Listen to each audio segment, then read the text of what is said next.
Welcome everybody, and you are at Working with the Media, so I am proud to introduce two of my favorite people. I'll start with the one that sent the bio, John Holl. John Holl is a journalist covering the industry and is the author of several books, including forthcoming Craft Brewery Cookbook. On air, John is host of Drink Beer, Think Beer, a weekly podcast, and the co-host of Steal This Beer. He also hosts the monthly Brew Your Own magazine, Nano Podcast. John is the editor of Beer Edge, a contributing editor for Beer and Wine Enthusiast magazine. Deanna Fox is just awesome. She does everything. She is amazing. So, would you like to introduce yourself? Because you didn't send me your bio.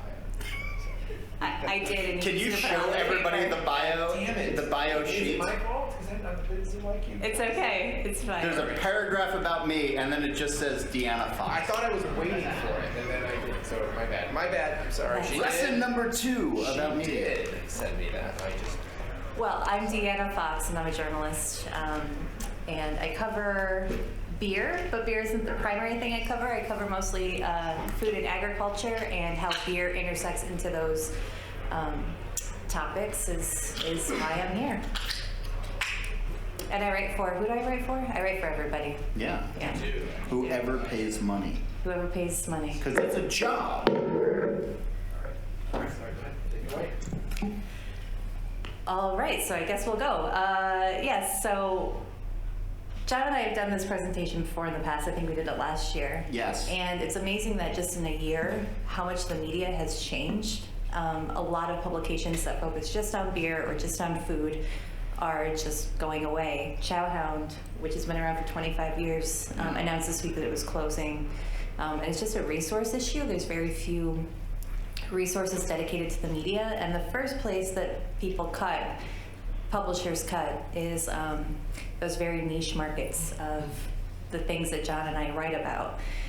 So I think today we'll probably talk about how you find the right people to tell your story with, the tactics for that, and then definitely if anybody has questions, just please, the room is small enough to shoot them out. But what's your take on the media landscape right now? Oh, it's a mess. But here's the thing.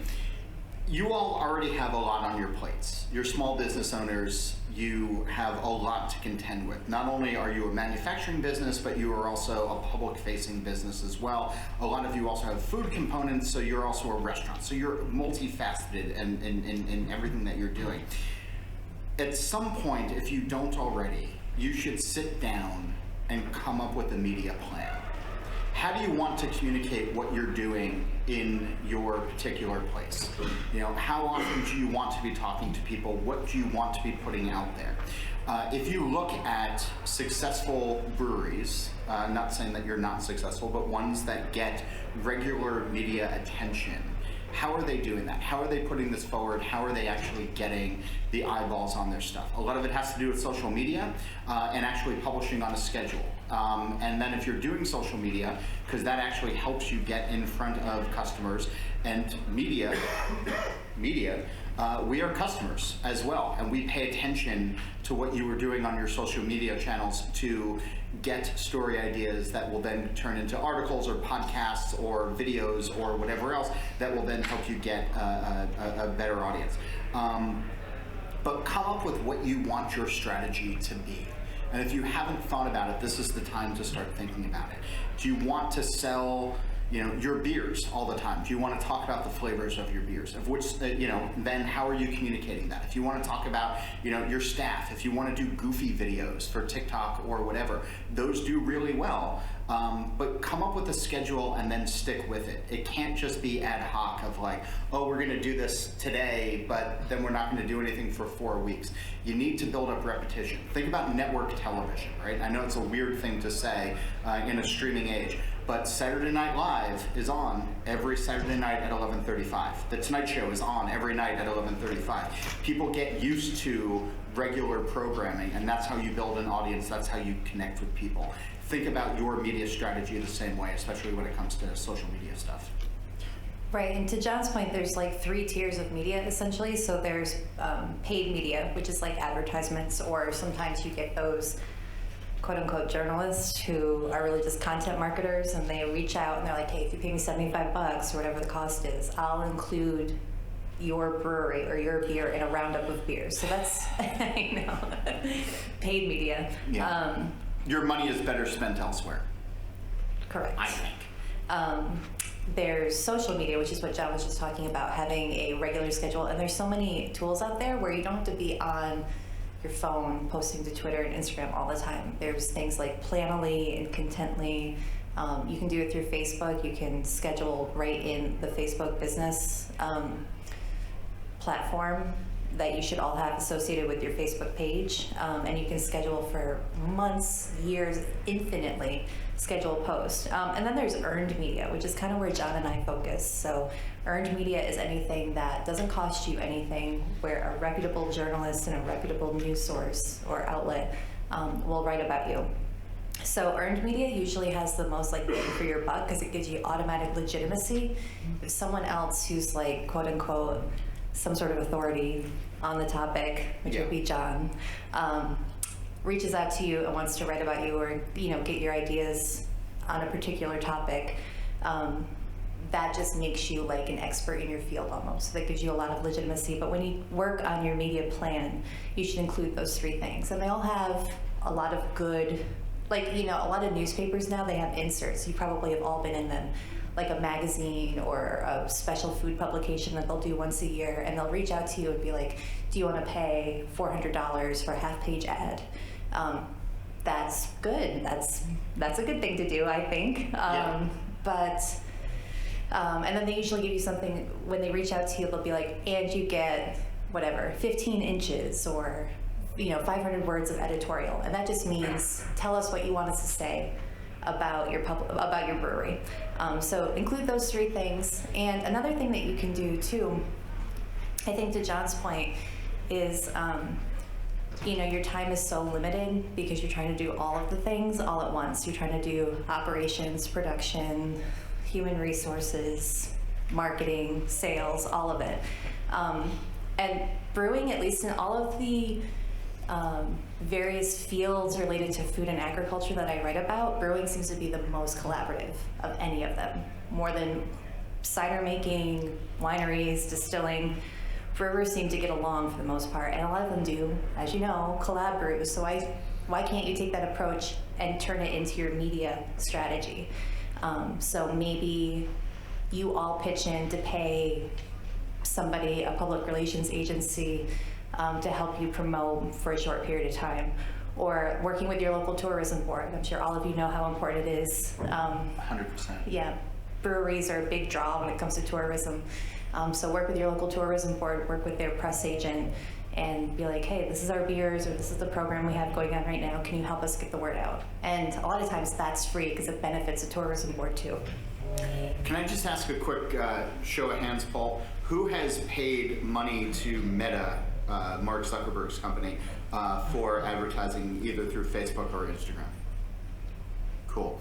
All right, hands down. Who has spent money on your local newspaper or local radio station? Hey, that's pretty good, actually. That's really surprising. All right, so for those of you who haven't, here's the thing.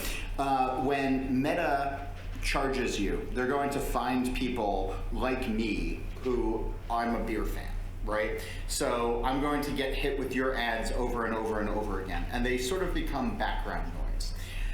That's fine if I'm driving through your area, or if I live in the area, like it'll maybe register vaguely in the back of my mind. When you advertise with your local, or reach out to your local television station, your local radio station, your local newspaper, magazine, whatever, right now craft beer is still something like 13% of the overall marketplace out there. So there's like 87% of beer drinkers that don't identify with craft. But they listen to the same radio stations that you do on your way to work every day. They're reading the same newspapers that you are, or newspaper-affiliated website. There's something to be said about speaking to the media in the market that you're in to try to get that 87% to know that you exist and to come in. And one of the ways to do that is forward thinking. Local television stations, no matter where you are, even if you're down in the New York City market, they need content. radio stations and television stations need content. So right now, here we are in the middle of March. What is the next big quote-unquote beer holiday coming up that's not St. Patrick's Day because it's too close? St. Patrick's Day is too close. Memorial Day. So Cinco de Mayo is close enough. Memorial Day is coming up, Father's Day, and I hate gendering beer because Mother's Day comes first. But Father's Day is one of those things that radio stations and television stations are going to be thinking about. And you're enough weeks out. And this is how you have to be thinking of saying, okay, what are we going to be doing that weekend? What are we going to be doing? What beer are we going to make? Talk about Oktoberfest. Talk about St. Patrick's Day next year. Like, insert the holiday that is far enough out from now. And then start talking to your local radio stations and have whoever does the, okay, we're at 7:45 in the morning and we're going to do the morning zoo after this kind of thing. They need remote segments, and they will come out to your place the Friday before Father's Day on St. Patrick's Day. If you are doing your green beer release, if you're doing your dad's beer bullshit, whatever, they're going to come out. People who are listening to that at 7:45 in the morning, because you're already there mashing in, let's be honest, right? They're going to come, they're going to hear it on the radio, and then they will come that weekend, and they will come afterwards, and you are reaching them in a different way. But you have to be thinking long term. Nothing bothers me more. There's a lot of things that bother me more. I'm lying. A frustrating aspect of my job is people will call me up and say, hey, this afternoon we're releasing this beer. Can you write about it? Nope. Sure as shit can. Like. Well, I can give a really pertinent example Okay, of that. yeah. So yesterday in the Times-Union, I had a story about the upstate New York chapter of Pink Boots Society that just launched, and yesterday was the launch of their Think Pink, Drink Pink beer. So that was March 10th. Yep. I think we started working on that story like the second week of January. So it's a lot of lead time. Right. And also because there's just so few people doing what John and I do now, we are so strapped. We're running around, pre-COVID, we were running around going everywhere. Now we're just writing a lot, probably more than ever. But it's a real, being able to schedule, to be able to get a photographer there. There's even fewer photographers than there are writers. For the television media, just having something, and then always follow up until you get an answer, because our inboxes, I think I get like 75 press releases a day. Yeah, same. And I try to respond to everything that comes through, but sometimes a gentle nudge. I read everything that comes through, and so anybody who needs my contact information or DMs afterwards, like, we'll give it to you, and you should be pitching us, you should be sending us stuff. And if we say no to something that you pitch, like, right off the bat, it doesn't mean that we don't remember it. For me, as a national media reporter, like, if I see that somebody is doing something kind of cool, but it's not enough for a full story, but then somebody in Utah reaches out and they're doing something kind of similar, and then somebody up in New Hampshire, and then somebody down in Alabama is all doing something similar. It's like, all right, that's a trend story. And now I remember that New York State brewer that reached out, I'm going to call them for a story. That might be 5-6 months, a year or two later on. Like, I'm writing about something that somebody talked to me pre-pandemic that stuck in the back of my brain, but now I have the time to write it. So, like, don't give up hope, like, if you're pitching stuff. And also don't take it personally if somebody says no, because for everything that you all are pitching to, local media, national media, whatever, it's times 100,000 at this point from every other industry that's coming through. Right, and also don't be afraid. If you get a no, don't be afraid to ask why. Like, it could just be timing. It could be nothing about what you're actually doing. It could just be timing. A lot of times my stories get pushed off or killed just because of space. There's just fewer pages in a newspaper. Different when you have an internet source, because an internet outlet, because there's infinite space on the internet. But for like print media, television media, radio, just time, space, those are problems. And then also, like, it's never a bad idea just to ask, and just, I never, it makes my job easier if you send me a really good pitch. Question about that. Yeah. So you both have said, like, email me, contact me. What is the best way to reach out to a journalist? I mean, you're here, it's obvious, but what's the best way for them to? Email. Yeah. Yeah. unless you have something that is, here's the thing, if I meet you here and I know you and we've had a beer together and I've given you my phone number, which is on my card, but like, call me, like that's cool, but most of the time, like an email goes a long way. Don't send text, don't send Facebook messages, like email is a central location for a lot of us. The people who pitch me stuff on Facebook Messenger, like there's a special circle in hell. Or like Instagram Messenger, which I never check. Yeah, or texting me, like this isn't like a buddy relationship, right?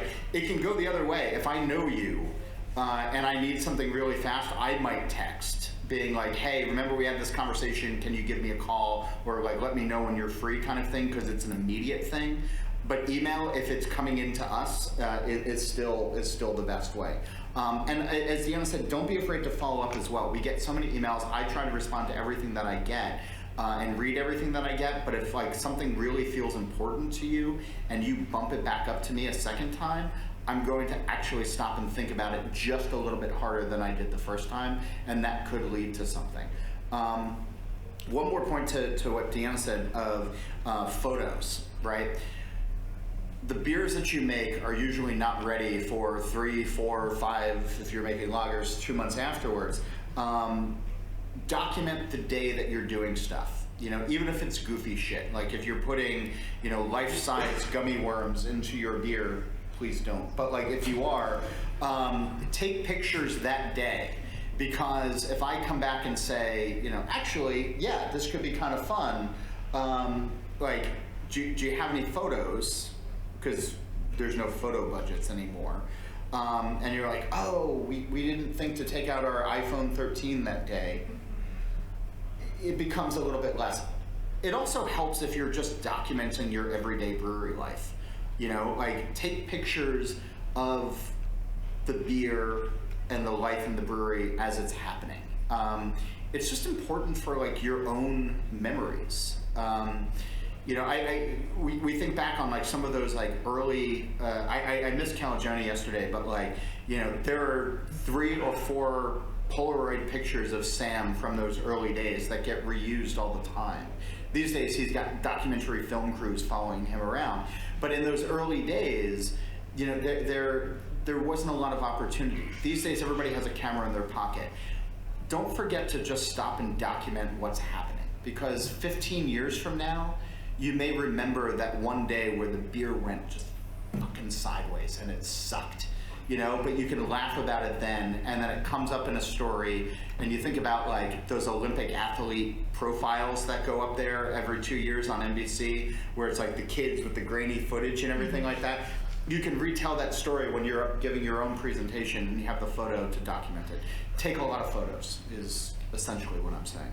Right, and you don't need to take amazing photos. Like if you have a phone that came out in the last 2 years, you can, that suffices. But at the same time, I'm assuming most of you have tap rooms and a fan base, a customer base where you really know your customers. There's probably people who have those skills, and if you're like, hey, if they do it as a hobby, they take great photos as a hobby, be like, free beer in exchange for your photos, and they would be very happy to do it, I'm sure. But at the same time, if you're in some sort of consortium with other brewers in your region, go in on paying for the day rate on a photographer. Get your beer together, put it together, and that photographer will be very happy, because they're not going to say the, Western New York Beer Consortium is my client. They're going to say each and every one of those breweries, so it looks like they have a lot of prowess and expertise in that type of photography. And the same thing goes just for writing press releases, writing, doing your social media. A lot of times on social media, you can find a college intern who is very savvy in SEO and creating keywords and all of those things, creating hashtags, who's doing that research, and it just looks good on a resume to be like, here is a screenshot of this brewery's Instagram page, and here's what I did for them. Here's how I can measure the growth. All of those things have, optimizations and ability to gauge metrics where you can show that there was real growth. So you can do it cheaply, or at least not exorbitant expense, which is good, but don't hesitate to go in. I don't think that you're all really competing against each other, at least from the media perspective. You're not, for us, you're not competing against each other.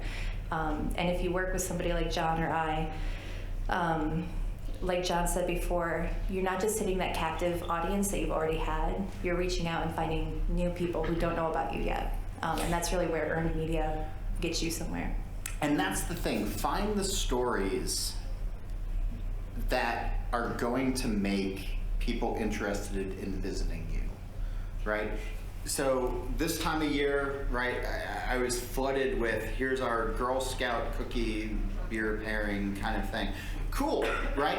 But who was working with troops? Like, who was like talking to the parents who had to suffer through standing outside of, you know, a Stop and Shop or Wegmans for hours, like watching their kids. Like, you know, they find the audience that is adjacent to what you're trying to put out there, and then promote to them. Like, hey, are you, you know, the parents of a Girl Scout who had to sell cookies, and you've been out there for 6 hours? Somehow prove it to us. I don't know how this works, but then like come and the first round is on us. Like our first Samoa beer is on us, like that kind of thing. You're getting new people coming through. Find ways of reaching out to people, because then if you're putting it out on social media in the right way, it's not just those Girl Scout parent, you know, customers. Other people will start to pay attention and come out, or you know, or let the Girl Scouts stand in front of your place and sell them. Like, well, you guys have stouts inside. It's like, oh, I see you just bought tag-alongs. Why don't you try, you know, I don't know, what goes with tag-alongs? Cass, what goes with tag-alongs? Porters go with tag-alongs. Like Brian Cass from Ironheart is just one of the best in the business right there.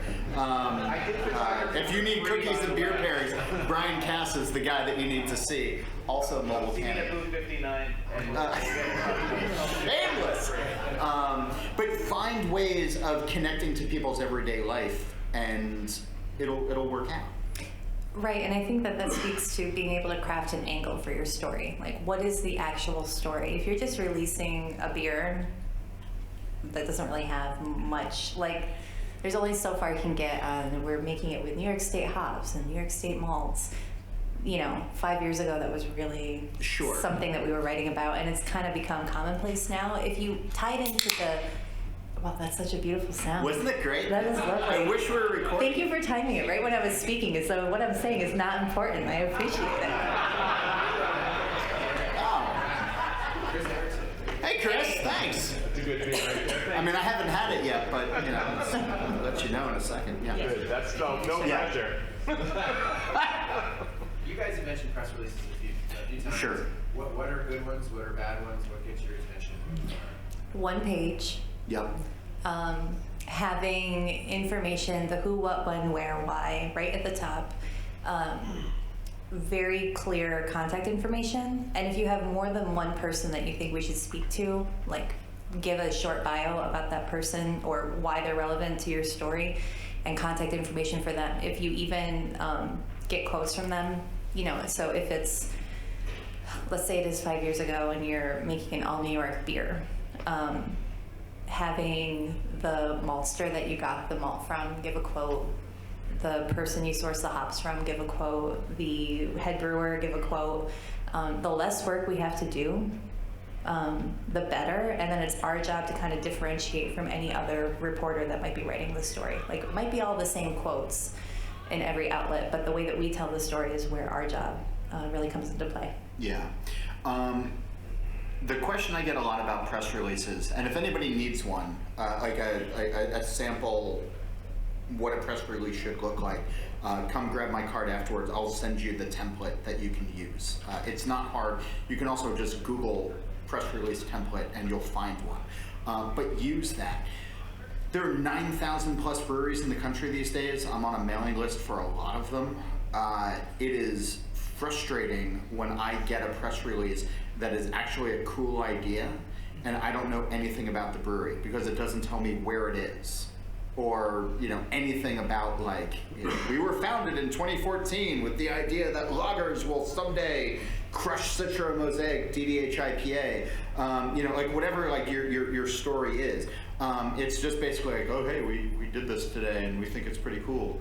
That doesn't help anybody. It doesn't help your local media. It doesn't help national media. It doesn't help your customers.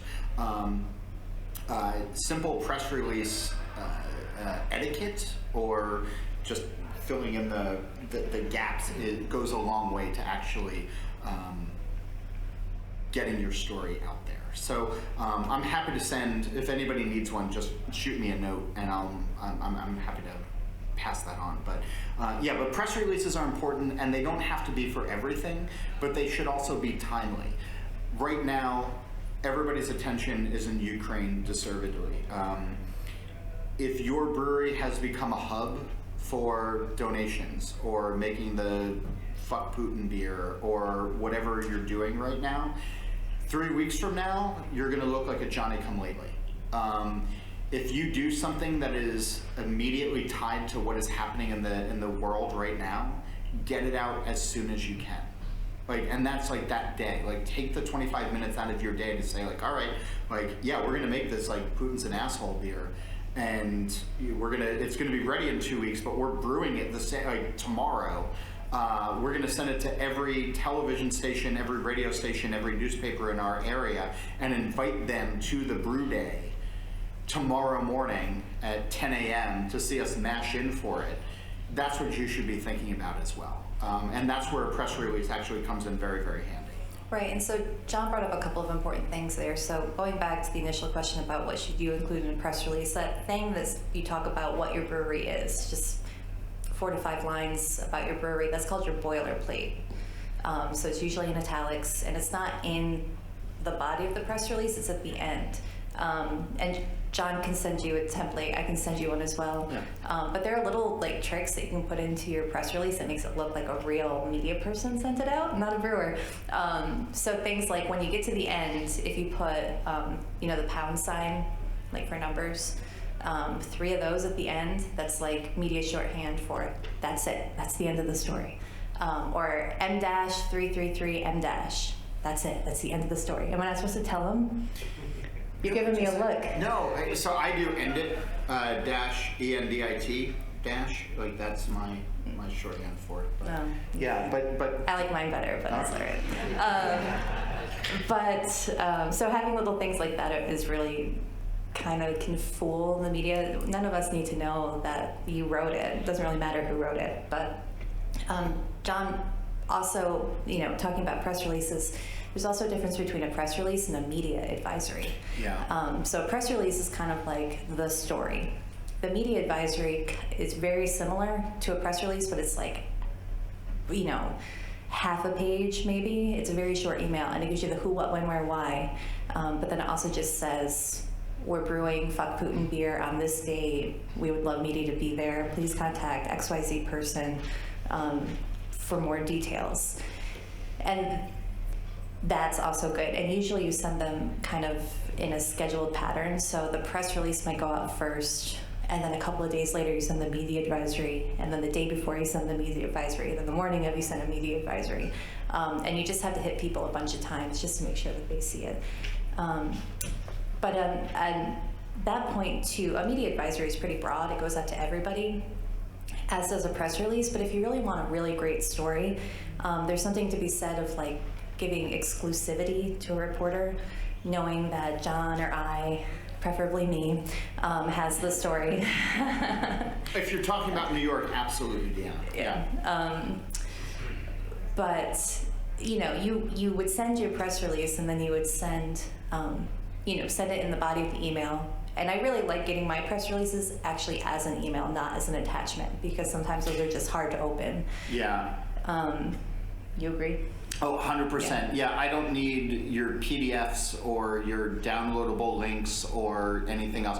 Put everything that you need in the body of an email and just... With a link, like if you use Dropbox or Google Photos or something, instead of attaching photos, be like, those are called assets. Just like, the label on your beer is a marketing asset.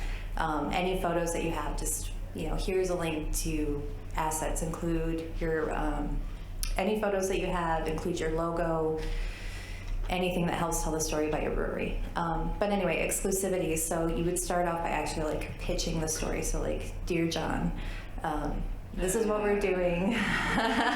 This is what we're doing. Awkward. What's up, bro? Is that better? Also, know who you're communicating to. If you're trying to offer an exclusive, so back in the day, I used to be the editor at All About Beer magazine, which had been around for 40 years, and it was back in the beer media heyday, where there's also Beer Advocate, there's also Draft, there's Ale Street News, and the Yankee Brew News, and all of like these other places and everything.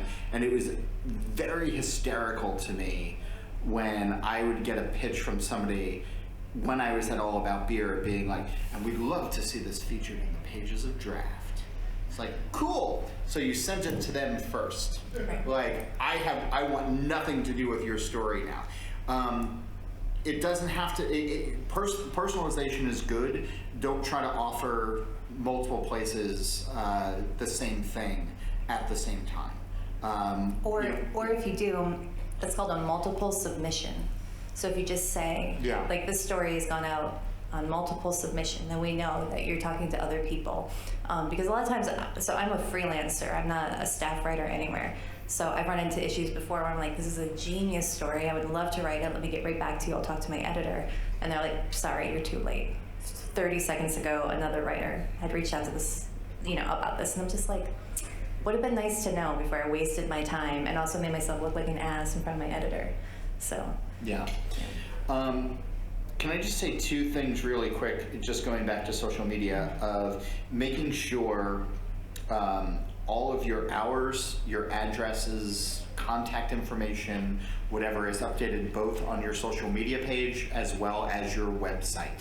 Have very clear communication on your website, because if I'm on a deadline and I need something really fast and I don't want to text you or call you or email you, I'm probably going to go to your website first. And if the very basic information isn't there, then I'm going to have to call you, and then it's going to take 20 more minutes than was necessary, like that kind of thing. Not only does that help the media, but it also really does help your customers as well. Think about the media as your customers. Think about everything that you want to communicate is going to the people that you want to come in and pay money to drink your beer. We can be vessels, we can help, but you do have the tools in your social media channels, in your website, and anything else that you're doing. So make sure that everything is up to date and the way that you want it to be. What questions do you have? I do have questions. Okay. All right. You answered this one, I remember last time, and I thought it was a good one. How do you know if someone is a journalist versus an influencer? I will never ask you for money. Yeah. Or free beer, Right. or anything.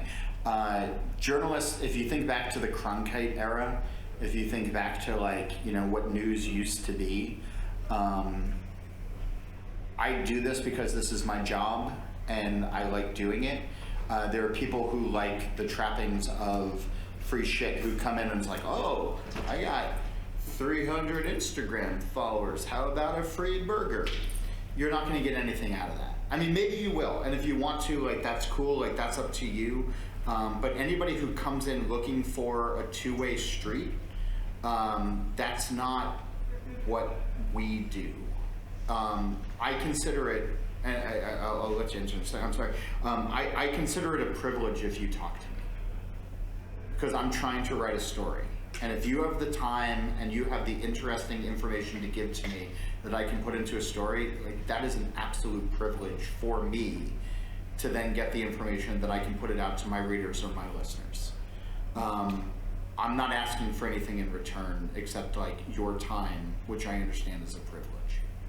Right, and it's not bad to work with influencers because they're called that for a reason. I've been on press trips before with quote-unquote influencers that have 200,000 Instagram followers, so that's a lot of eyeballs on your brand. But they're also not journalists, and I think that the biggest difference is the role of bias. So content marketing, which is what influencers do, and journalism are basically the same tactics, except journalism should be implicitly not biased. We're not going to tell you who else we're talking to. We're not going to tell you why we're asking you the questions that we're asking you. But we're going to be actually asking you questions, and they should be pretty clear when you talk to us, just based on the questions that we're asking you, that we're actually trying to get to like what the actual story is. And it's not just a fluff piece to promote your brewery. Can I also just point out as well of somebody showing up on your doorstep and saying, okay, we have 200,000 followers, right? Do it once if you're really interested in it, but I am always really curious about the ROI on stuff like that. If the money that you spent, if it's just a meal or a 6-pack or something like that, like that's, you know, like cool. But if like people are asking you for real money once and you go for it, really look hard to see what the ROI has been on that at the end of the day. Because there are statistics that are out there that say like people don't pay attention to what a lot of these folks are doing, you know, and you can have, you know, to me it has always come down to quality versus quantity. You know, are these people fluffing you up and saying nice things because you've paid them money, or are you getting real coverage for maybe a smaller audience, but it is a much more authentic look at your business? That to me feels a little bit better in the long term. And that's probably because like I don't ask for money on these things, and like maybe I should, but like I don't, so fuck the influencers. Right. Yeah. You might have less immediate eyeballs on a piece. I don't know.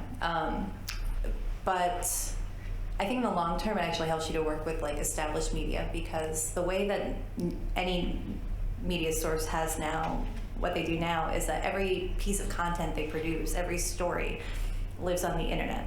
It lives in their archives. In the business, we call it the morgue, but it has a life beyond that now. The term is kind of like faded because it's always there. The way that Google works now, like, so a lot of times if I'm working on a story, if I'm trying to find, if you tell me you are one of 10 breweries in the whole country that's using this particular strain of yeast, I'm like, dubious. And I'll go look. Like, that's my due diligence. I'll call Paul. I'll call other people. I'll Google it. And if there's a story about you where that information is there, I guess that what I'm trying to say is that all builds on itself. So if you work with the earned media, you have a higher Google ranking in the long run, because that story is substantiated by the algorithm of Google and will come up in news all the time. We have a question from the audience. How exciting. Oh, fun. Oh, sorry, yeah. So my question regarding that is that we encounter a lot of these stories get written and then get placed behind a paywall, and that, you know, yes, the story is out there, and yes, it may pop up on Google more often, but no one is willing to toss in the $4 to read said story. Cool. How do you address that? Are you paying the $4? I have paid the $4. I want to read about myself. So Cool. yes, I'm going to throw in the $4. All right, because here's the thing, right? And this is actually like in my notebook that I want to talk to you all about. There's been this narrative for a really long time about breweries as small businesses that need our help and support. Local media is the same way. If you have a local paper, if it's Advanced, if it's Gannett, awful. Contractually, I'm probably not allowed to say that. It's true. Awkward. I don't care who your local news provider is. Pay for that local subscription. Your parents paid for a newspaper subscription. You should be doing the same thing. There are still local people working at these local businesses to do the same thing. It is a really tough sell, yes, to be behind a paywall. But there are real humans that are working at these places as well, and it's small. They are very large businesses with very small local businesses behind them that go a long way. I don't know the right answer of, you know, should you be talking to, you know, whoever the new Will Cleveland is, maybe, or whoever, you know, is up in Rochester doing the Will work now. Being involved and giving subscription money to local media or national media, right, goes a long way. Chris Shepard's walking around right now. I don't think he's in the room, but he's with Beer Marketers Insights. It's $1,200 a year to support journalism in the beer space. You know, the podcasts that are local to you guys that are covering beer, or the national podcasts like I'm doing that are, you know, like with Brian Cass, Field is Beer, and some of the other places, the money that you can give to them to keep them going is also important. Paywalls are a really difficult thing, but you should be talking to them anyway, just simply because there are people who care like the rest of you, who are paying money, who are then going to see it, who are part of that 87% of non-craft beer drinkers who then may come to your brewery. So I'm going to give you a quick way to get around the paywall. First of all, on paywall, I'm going to give you 2 ideas. Why it's so important to pay for journalism, for real, established, reputable journalism. I get paid 13 cents a word. Figuring that most stories I write are 1,200 words, I'll let you figure out how little I get paid. We need to have a conversation because you're worth so much more. It's true. But the way that you get around that, so I run into this all the time. Sources, you know, that I talk to, they're like, but it's behind paywall, I can't get to it. And it's like, I don't want to justify to you all the time why you need to pay for media so that I can write a story about you. But you can always reach out to the editor of that section or the journalist that you worked with and ask for a PDF of the story. You know, it all gets put in the page design. There's designers that work at every outlet, or even if it's radio or TV, they still have print stories that they're putting on the website, and you can ask for PDFs of that. And unless they're real assholes, you know, most of them will give it to you. Like 95% of the time they'll give it to you. Yeah. And if somebody who's just screwing around on a website and sees the headline about your brewery, if they can't get it through the paywall, a lot of times people just search it. They'll just copy the headline and put it in. And if you take that PDF and put it on your website, if you have a media page on your website, you can post that and you can put it, then people are still reading about it. And then you also get additional Google hits, because it's not just on one place on the website, on the media, on the internet. It's in multiple places. So that's one way to get around it. Another way to get around it is just to go into incognito mode and find it that way, because a lot of times these places will give you 15 free articles before you have to, you know, or 4 free articles a month before you have to pay for the paywall. So if you go into incognito mode, you can get around it, but don't tell my editor. Please don't. George Hurst. She's right, you know. George Hurst is my publisher, and he is a billionaire, and he would be very upset if he heard me tell you that. There's another question. Oh, okay. Chris. Yeah, so, excuse me, maybe this is a semantic thing, but you've talked about, you know, press releases, and I get the form for that, and media advisories, but then you've also said, you know, like, there should be pitches being sent to your email. So if those are different things, which I believe they are, Yes. what's the format of a pitch for a story, and the timing of a pitch of a story versus the press release? Yeah, so I'm just going to use the Pink Boots story that ran in the paper yesterday, because it had such a good storyline, and that's really the pitch should have the storyline. So the storyline for that was Bye, Alan. not being called out or anything. You don't need a bathroom pass, it's fine. You know, there was a lot of the role of female brewers. Yeah. Women in the brewing industry is something that I could write about all day. Last year, you know, everything with Notch Brewing and everything that came up there put it even more at the forefront. So when I started talking to Erica and Pam and Megan with the Upstate Pink Boots, you know, that was a very pertinent, this is why we started this chapter. This is one of the reasons why we started this chapter. They also timed their beer very well, being that it's Women's History Month. And International Women's Day, right?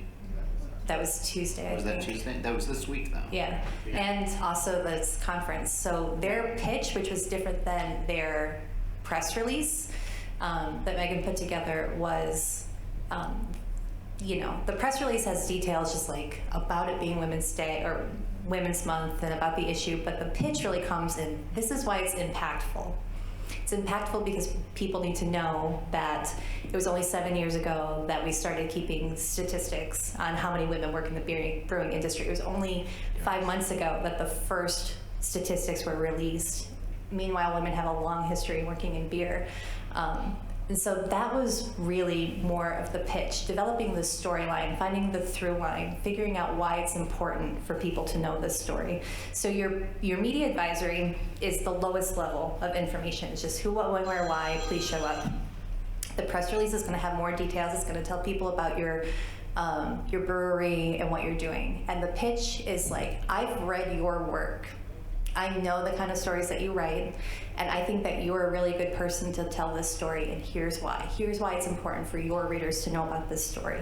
And if I can tell pretty quickly if somebody's read my work, and if you've read my work, it's like, well, now I feel indebted to you, and I feel like I want to help you out and write this story. So I guess that's where the pitch comes in. But I have some, like, I can give people cards too, and I have some information about pitches that's really land stories that you have to pass along. Is it a couple paragraphs? Is it a bullet point? All right. Like, how much is too much? So if you get a lot. If it's more than 250 words, it's too much. yeah, but here's how I look at things, right? If you're in the brew house, right, and you're coming up with something new, or somebody in your organization has just done something kind of cool, or somebody says something to you about the business in itself, and you go, huh, that's pretty cool. That's what I want to know. It doesn't have to be this ground-breaking, earth-shaking thing, but if it is special to you and you feel like it stands out just a little bit more, if you have a part-time taproom employee who in their free time has just raised $250,000 to go to Ukraine, you know, by hustling Girl Scout cookies on the street. I don't know what, but like, whatever it is. But if something comes along in your business where you go, it's really cool. You know, it doesn't have to be like, wow, that's awesome. It can just be like, I cover the industry enough where you should all feel comfortable enough to reach out to me or other people that you read regularly and be like, hey, like Deanna says, like know our work, but be like, hey, I know you like cool stuff. I know you like offbeat stuff. I know you like things that show a decent side of this industry. We just had so-and-so do this, and we're pretty proud of it. It's gonna get my attention a little bit more than, so this time we put the mosaic in before the Citra, and same beer, but we just mixed it up. Like, yeah. Also, you don't have to include a press release or a media advisory when you pitch. You can just pitch something. And it also can be like really knowing who it is that you're speaking to. So there's very few people that do what John and I do anymore. And a lot of times stories that I would normally write get written by a business editor. So like if you had something where, hey, we found this really cool workaround about the can shortage. That's a business story all day long. Yeah. And so reaching out to the business editor, which is really easy to find on a website, and just being like, you know, this is what we did, and I think you should write a story about it. That's just a pitch. You don't have to write a press release and anything about that. That's just like reaching out to, you know, business editor. Yeah. All right, so. One more question. I just want to make sure we can wait 5 minutes. All right, so I just wanted to say two things real quick before everything gets away from us here. One, whatever radio station, if you're still listening to terrestrial radio in the brew house, that you listen to more often than not, they should know that you exist, and you should be reaching out to them, and you should be calling their advertising department to find out what their rates are and work out a plan with them to be on there. Because if you listen to it, that sort of permeates into your beer and your business a little bit, even if it's just the guys in the back, like who are brewing or whoever's brewing in the back. Make those connections. What you read, you know, if you go to Wine Enthusiast, if you're listening to my show, if you're reading Fox on Food, if you're doing this regularly, all of these places take advertising, and so you should be trying to figure out, okay, we like that.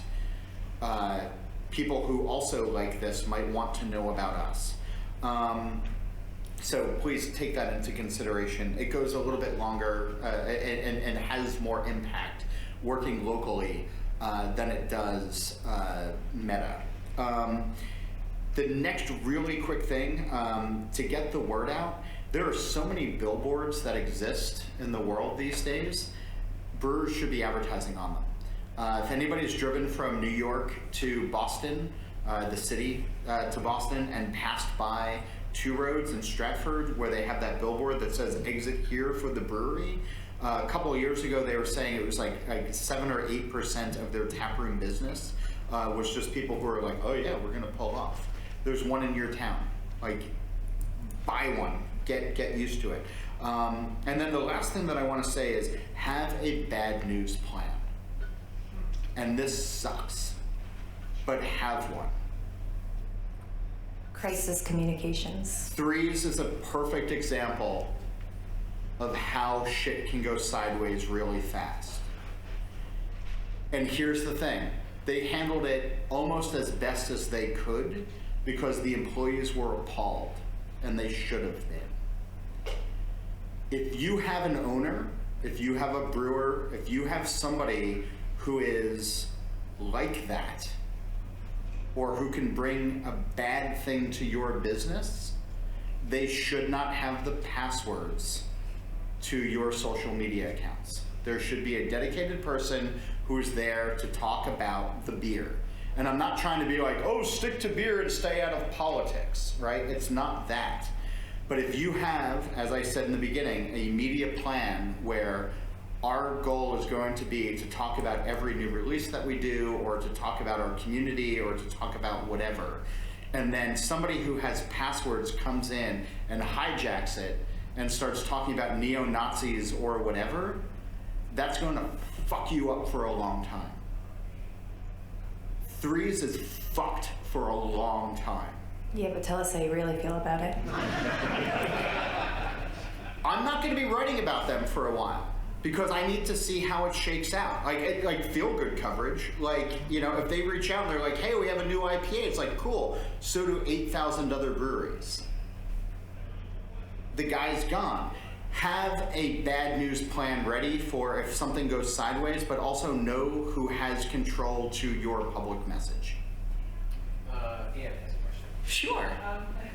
So actually, I'm asking, I guess, a little bit of advice. What would be your advice to myself, my breweries, for example, as to how to better build relationships? So it's not just my breweries or myself reaching out, we have something to promote, or what frequently happens to us is we will get contacted by a writer who's like, my deadline is tomorrow, I need this right now. So what would your advice be to how I can start to help my breweries better build those relationships now, so that it's not this weird tug of war kind of thing. Like, we have information we want you to put out there, and it gets lost in a pile of emails, or vice versa. We're like, we need something from you right now. If you don't respond, whatever. So it would be a really bad journalist, to be frank, if they reached out. So our deadline, at least for me, my deadlines are like slamming all the time. I'm always writing. I'm always on deadline. And if I reach out to you and you can't respond, I'm not gonna hold that against you, because I realize that you're probably in the brew house making beer. Yeah. And it would be a really shitty journalist, to be honest, and somebody that maybe you would want to question working with. If that happens to you, and I'm sorry, it sounds like it did happen to you, so I'm sorry for that. But as far as building relationships, also being able to respond to those is the best way to build the relationship, because I know, like, I call Paul all the time. I called Hutch all the time. I call Kevin all the time. I'm just like, 100 words on XYZ issue, please, that's it. And they're like, here we go. And I know that I can call them all the time. And it's really important for us to have a diverse cadre of sources that we can reach out to. But being able to do that, and then just keep reaching out. Just keep sending us your information and letting us know. And that's really, I think, the best way. But it's also a testament to if somebody who you haven't worked with before reaches out, they found you through Google or a search engine because you did the right thing. So you made a blueberry beer and they're writing about blueberry and beer 6 months later and they find you. That's great. You might not be making that beer anymore, but if you have the 5 minutes to answer the phone or to email back, that goes a long way. But it also shows that if people who have not previously interacted with you have found you, that you've done something right by putting the good information out there. We are at the end of time. Any final questions? Okay. So from a previous slide, when I corporate role, that would do press release and then the subject, media advisory, and then the subject. So for a pitch, I've never done a pitch. Is it pitch and then a subject? Like, how do you know how to get in the subject? Yeah. I like it when you say pitch. Okay. Colon, here's Yeah. my idea. I really like that because then I know what I'm looking at. And likewise, like when I pitch to an editor that I've never pitched to before, I put writer's pitch, subject. So putting that, so I'm not just like scrolling past it. I can see, or time sensitive is big. If you write Yeah. that, that'll definitely get my attention. So put that right in the subject line.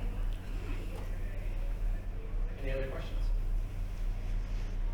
This is more of a comment, Paul, and I don't mean to put you on the spot, but I'm sure there's going to be multiple people in this room writing press releases tomorrow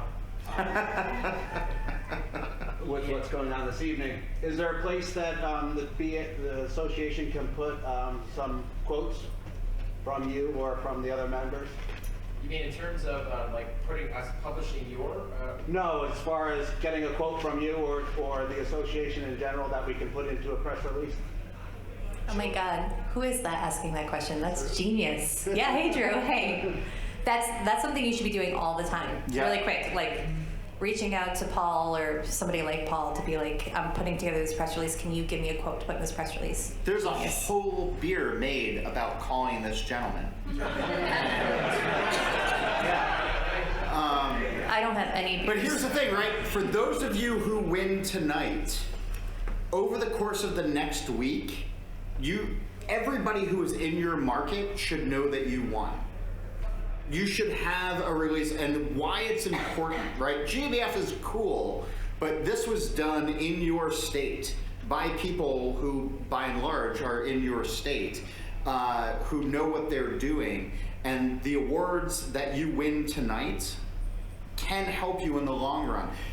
Don't just let it go by the wayside or a Facebook post of like, hey, this is cool, we did this yesterday. Make sure every radio station in your market, every newspaper, website, magazine, whatever that covers dining, food, drinking, whatever, knows what you're doing. Have a list in-house. And then make sure that they know several times over, and then be telling the public as well, because you never know who's going to be showing up from a media company just for like happy hour on a Thursday, and they're going to see it, and it's going to go a long way. Like, the awards are a cool thing to promote, and they're an easy thing to promote. So, Great, we're time. all right. Thank you, everybody. Thank you.